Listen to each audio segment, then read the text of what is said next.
September 6th, 1971, Montevideo, Uruguay. Punta Carretas maximum security prison. Past midnight, bricks slid silently out of cell walls. Bodies slipped through the holes, one after another, after another, after another.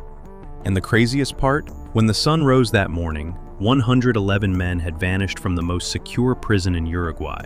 Not by helicopter, not by violence, not by rope, by a tunnel that ended in the living room of a 42-year-old woman named Operation Abuso, who was about to wake up to find her floor missing and a polite stranger making her a cup of tea. This was the largest prison escape in recorded history. It still holds the Guinness World Record, and one of the men who crawled out of that tunnel that night, a 36-year-old guerrilla named Jose Mujica, would become the president of Uruguay 39 years later.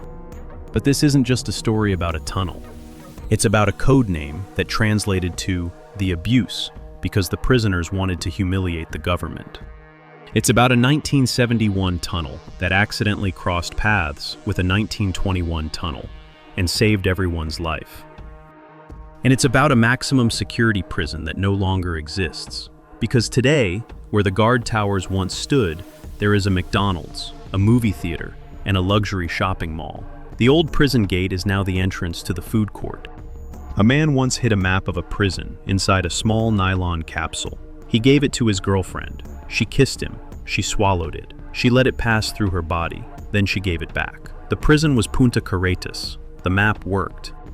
This is the story of Operation Abuso, Jose Mujica, and the night 111 men disappeared into a hole in the floor. By 1970, Uruguay was falling apart. For most of the 20th century, Uruguay had been called the Switzerland of South America. It had free public schools. It had universal health care. It had a stable democracy. It had the highest standard of living on the continent. People in other Latin American countries dreamed about moving there. Then it all collapsed. The economy crashed. Inflation spiraled. Wages disappeared. Unemployment exploded. The middle class watched its savings vanish overnight. The government of President Jorge Pacheco Areco responded by suspending civil liberties, censoring the press, and sending the police into the streets. American military advisors arrived in Montevideo to teach the Uruguayan police new interrogation techniques. Some of those techniques involved electricity, some involved water, none of them involved due process. In the middle of all of this, a small group of young Uruguayans decided that the system could not be fixed. It would have to be torn down. They called themselves the Tupamaros. The name came from Tupac Amaru II, an Inca leader who had led an uprising against the Spanish in the 18th century. The Tupamaros saw themselves as his modern heirs. They were urban guerrillas. They robbed banks. They kidnapped wealthy executives. They distributed stolen money in poor neighborhoods. They left flyers in working-class areas explaining their actions. They were Robin Hood in a Latin American city of 2 million people. For a while, the public loved them. Then, the violence escalated. The Tupamaros began bombing buildings. They began assassinating police officers. They kidnapped a British ambassador named Jeffrey Jackson and held him for 8 months in an underground cell they called the People's Prison. By 1971, the government had cracked down hard. Hundreds of Tupamaros had been arrested. The leaders of the movement were in prison. Most of them were in one specific prison, a high-walled fortress in a quiet residential neighborhood in southern Montevideo. Punta Carretas. Punta Carretas prison was built in 1915.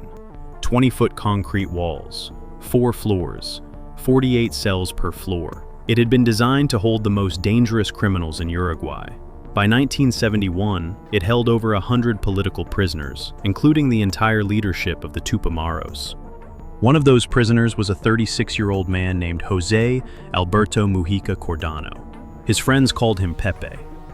Pepe Mujica had been born in Montevideo in 1935. His father was a Basque farmer who went bankrupt and died when Pepe was 5. His mother raised him on a small flower farm. He worked the land as a boy.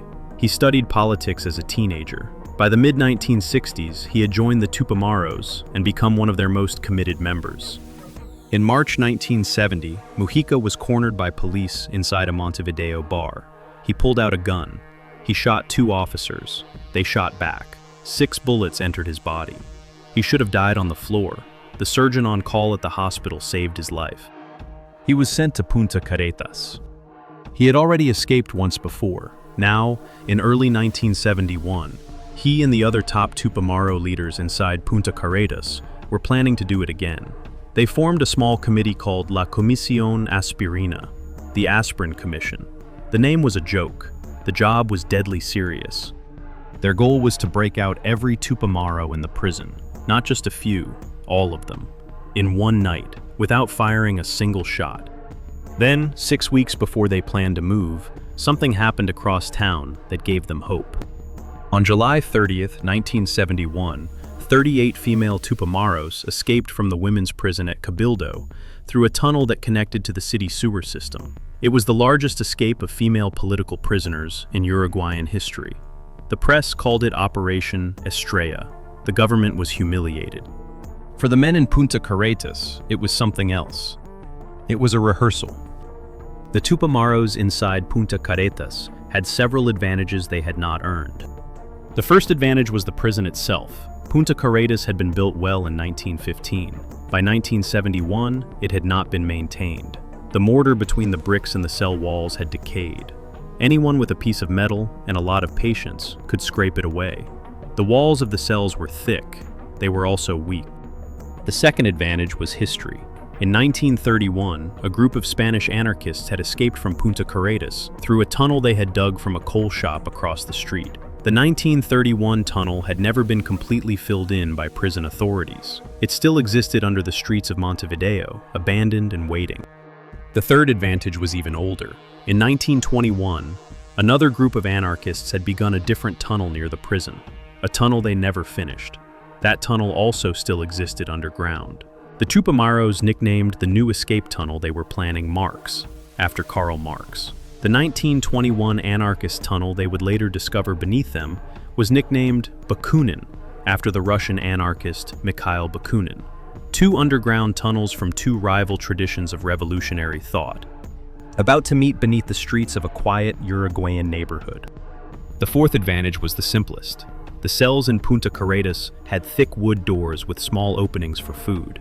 The doors did not have bars, and the visiting room, until very recently, had not had bars either. In July 1971, just weeks before the planned escape, a Tupamaro leader named Raúl Bidegain had walked out the front door of the prison by switching places with his younger brother during a visit. The escape was so embarrassing that the prison finally installed bars in the visiting room, but the cells themselves remained as they had always been. Walls of decaying brick, doors of wood, a toilet in the corner, a bunk bed, a desk. And inside those cells, dozens of men with smuggled tools and a plan. The plan was codenamed Operación Abuso, Operation Abuse. The name was deliberate. The Tupamaros wanted to abuse the prison. They wanted to abuse the government. They wanted to humiliate the entire system that had locked them up. Every Uruguayan, Tupamaro or not, would later understand exactly which event you meant if you said the word Abuso. The first step was to get a map of the prison, a complete architectural map, the kind that would show every wall, every utility line, every gap in the foundation. The Tupamaros on the outside stole one. Then they had to get it inside. They couldn't smuggle a paper map past the guards. So they cut it up. They rolled the pieces into tiny tubes. They wrapped the tubes in nylon. They turned each piece into a small capsule about the size of a vitamin. They gave the capsules to female Tupamaros who came to visit their imprisoned husbands and boyfriends. The visits were romantic. The women kissed the men deeply. During the kiss, the capsules passed from one mouth to another. Some of the prisoners swallowed them. The capsules passed through the digestive system over the next 24 hours. The men recovered them, washed them, and delivered them to the Aspirin Commission. The pieces of the map were assembled inside the prison. They formed a complete picture of every weakness in the building. Now they could begin to dig. The tools came from the prison itself. The Tupamaros took woodworking and metalworking classes as part of the prison's rehabilitation program. From these classes, they collected metal wires, shims, and small bits of scrap iron. They sharpened them. They turned them into homemade chisels. They made primitive drills out of metal rods. They built bellows out of plastic and cardboard to pump air into a tunnel they had not yet dug. Then they started scraping. Every night, after the guards passed, the prisoners scraped the mortar out from between the bricks of their cell walls. The sound was masked by other noises, by the television, by the card games, by the kitchen, by the snoring, by the shouting from other cells. The guards heard nothing unusual because the prison was always full of noise. After weeks of scraping, the bricks would slide out. A man could fit through the gap. The Tupamaros opened holes between cells on the second floor, then the third, then back down to the first. They built a hidden ladder out of folded blankets and scraps of wood. The ladder allowed them to move silently between floors at night. The hardest part of the dig was still ahead. From the cell on the ground floor, they began to tunnel down into the earth. The tunnel was small, about 2 feet wide, about 2 feet high, just barely big enough for a man to crawl through on his stomach. They dug it slowly. They dug it carefully. They dug it for weeks. Some accounts say it took 8 months. Other accounts say it was finished in just 1 month of intensive work. The tunnel ran 45 meters, about 130 feet, from inside cell 73, under the prison's outer wall, under the street called Solano Garcia, and toward the houses on the other side. There was one major problem. Where would they put the dirt? A 130-foot tunnel produces an enormous amount of soil. Some accounts estimate 10 tons of dirt. The Tupamaros could hide a little of it in their pillows and mattresses, but not 10 tons. They needed a place to dump it. And they had one, right beneath their feet.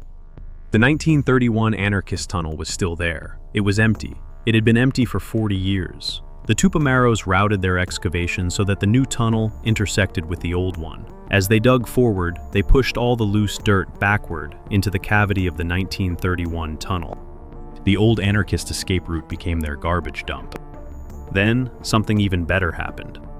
As the new tunnel pushed forward, the air inside it became thinner and thinner. The men crawling through it began to feel lightheaded. The bellows could not pump enough oxygen down 130 feet of darkness. The diggers were beginning to suffocate.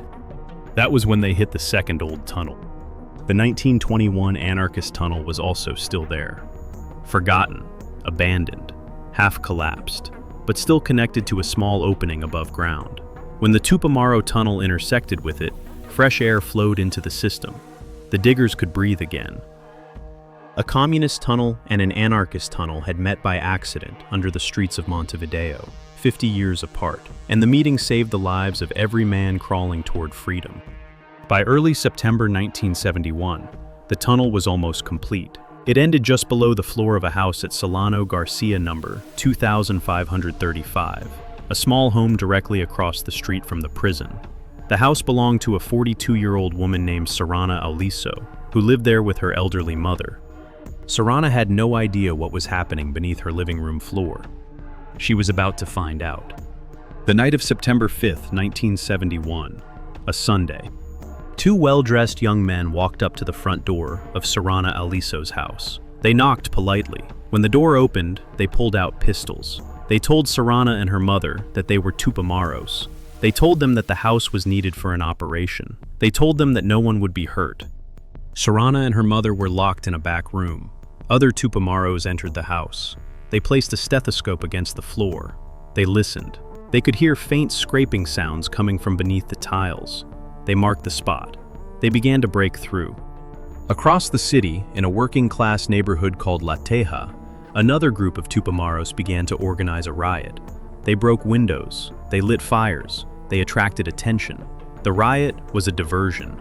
The participants did not know that. They had been told only that they were striking a blow against the government. They had no idea that their real job was to draw the police as far away from Punta Carretas as possible.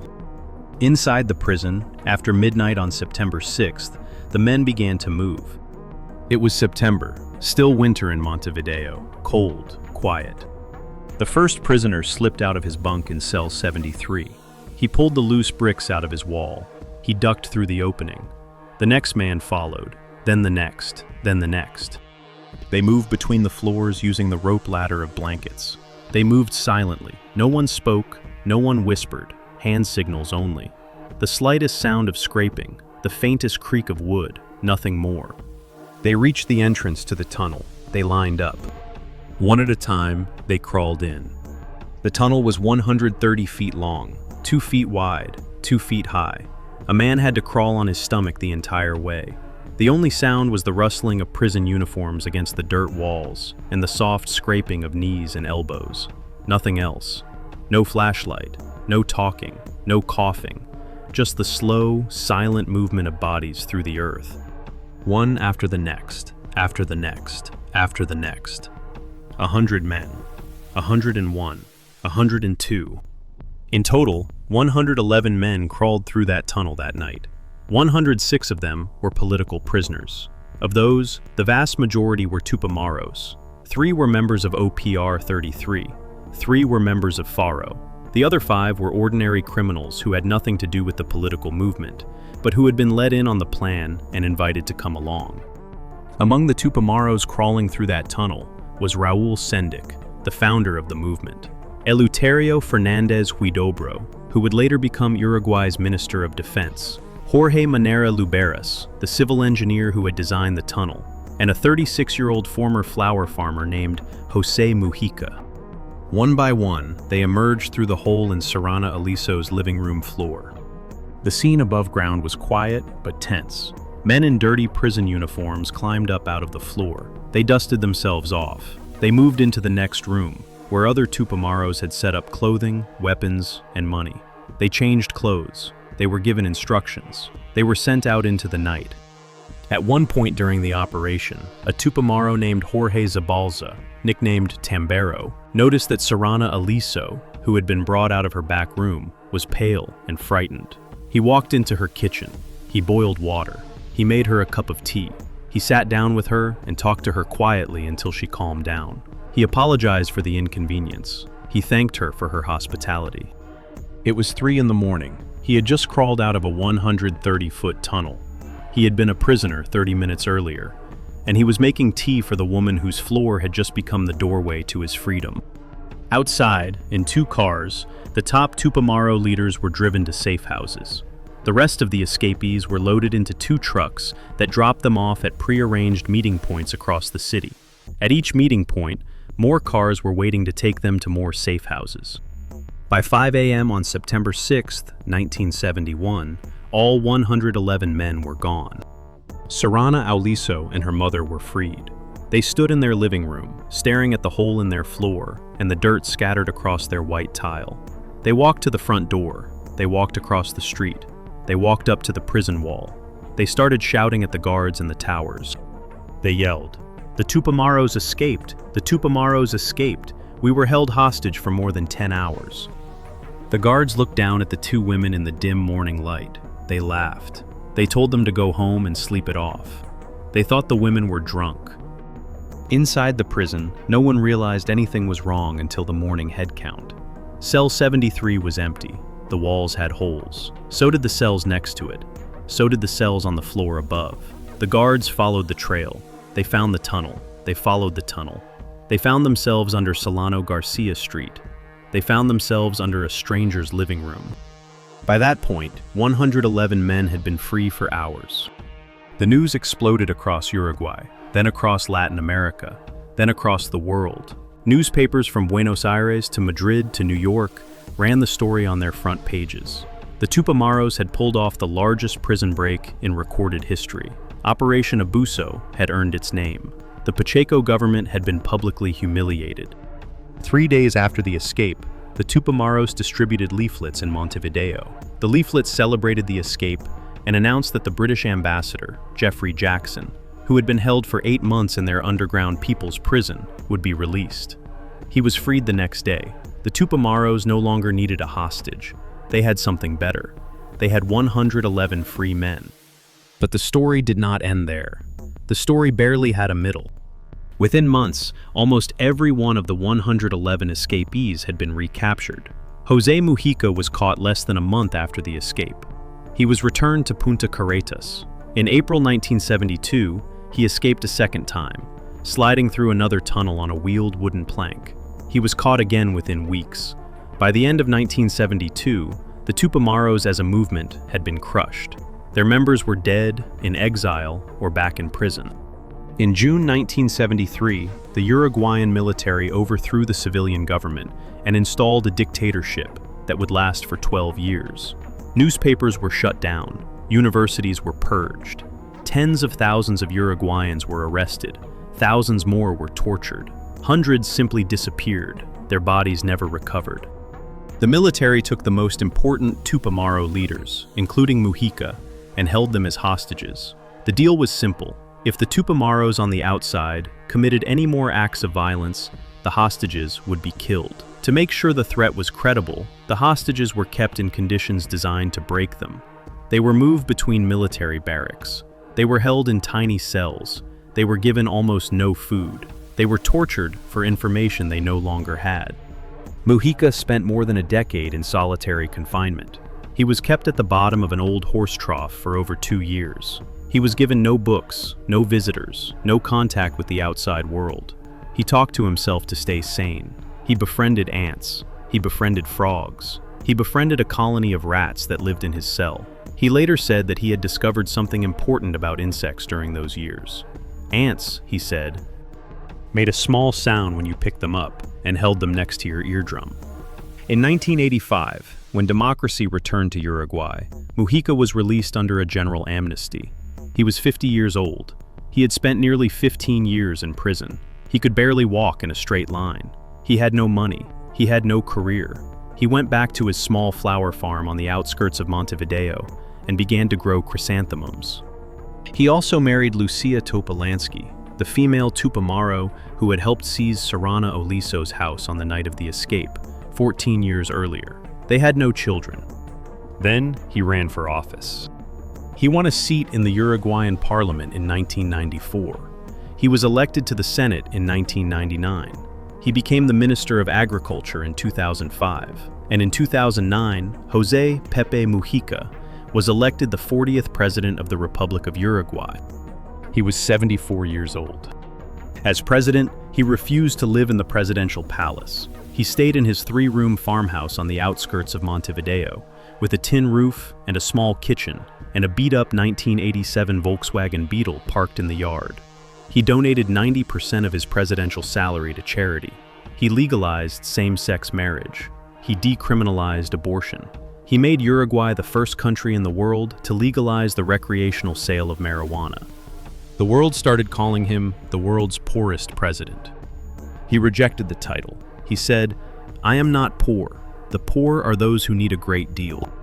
On May 13, 2025, José Mujica died at his farmhouse on the outskirts of Montevideo. He was 89 years old. He had been diagnosed with esophageal cancer the previous year and had refused further treatment when the cancer spread to his liver.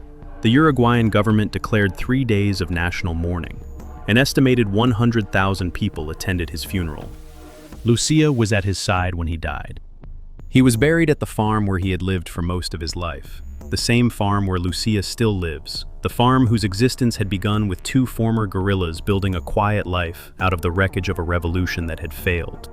Punta Carretas prison was closed in 1986. In 1991, its interior was gutted. In 1994, it reopened as the Punta Carretas shopping mall. The arched entrance gate of the old prison became the main entrance of the mall. The visiting room became a McDonald's. The administrative building became a restaurant called Don Pepperone. The cell blocks became 180 retail stores, a 700-seat food court, and a 10-screen cinema. None of the tunnel remains. A trade publication once wrote that the mall keeps shoppers inside, much better than the prison ever kept its prisoners. Across the street from the mall, in the same small house, a 96-year-old woman named Serrana Oliso still lives. The hole in her living room floor is gone now, patched over decades ago, but she keeps photographs of it. She keeps newspaper clippings. When tour groups stop on the sidewalk in front of her house, she sometimes comes out to talk to them. She tells them about the night in 1971 when 111 men climbed out of her floor. She tells them about Tambero making her tea. She tells them about the message the Tupamaros wanted to send. She says, "Here we are, and if we want to, we can." In the offices of the Uruguayan government, the file marked Operation Abuso is still classified as one of the most important events in modern Uruguayan history. The 111 names listed inside it are the names of men who became politicians, ministers, senators, and one president. They are also the names of men who were tortured for years in solitary confinement. They are the names of men who lost everything, escaped, lost everything again, and rebuilt their lives a third time. Jose Mujica was once asked in an interview what the prison years had taught him. He thought for a long time. Then he said, "The poor person is not the one who has little, but the one who needs much more and desires more and more. That is my philosophy, sober but not austere." He had crawled through a tunnel under a Montevideo street in September 1971. He had spent 2 years at the bottom of a horse trough. He had become president. He had made tea for nobody. But somewhere, on a quiet Sunday afternoon in 2015, when he was the sitting president of his country, Jose Mujica took a private walk through the Punta Carretas shopping mall. He looked at the McDonald's. He looked at the food court. He looked at the spot where his cell had once been. He said, "It's incredible what they have done. This was a monument to grayness, to pain, and today it has all the appearance of festivity." Then he walked out the same gate he had been led through in chains 44 years earlier. And that brings us to the end of our story. If you liked it, don't forget to like and subscribe, and activate the bell button so you can receive new videos.